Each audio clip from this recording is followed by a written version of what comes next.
Trois parties, c'est-à-dire c'est finalement autour, dans le petit coin de la cour, autour de la case créole, trois lieux de vie différents, mais avec un même esprit.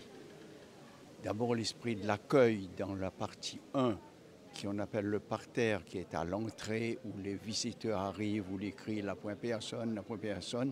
Pendant ce temps-là, ils regardent, ils voient, ce sont les fleurs. Et là, c'est le domaine, en général, de la maîtresse de maison, la femme.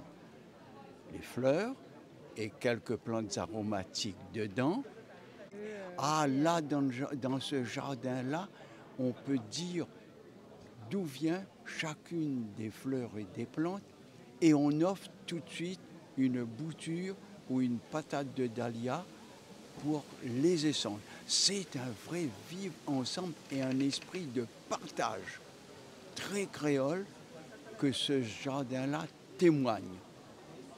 Après, la deuxième partie que les clôturée, que les entourée avec une palissade de midi, et c'est ça qu'on appelle jardin. Le jardin, derrière le mot jardin, il y a des plantes alimentaires.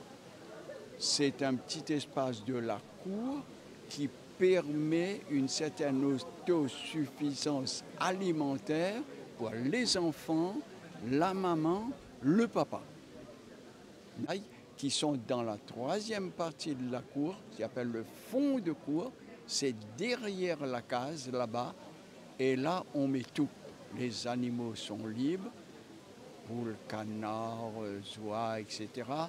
Le cabri, il est là, il est attaché, il a son parc, mais souvent, il est libre, il se promène aussi. Le lapin, lui, est dans son parc, lui, il ne peut pas être libre parce qu'il peut être...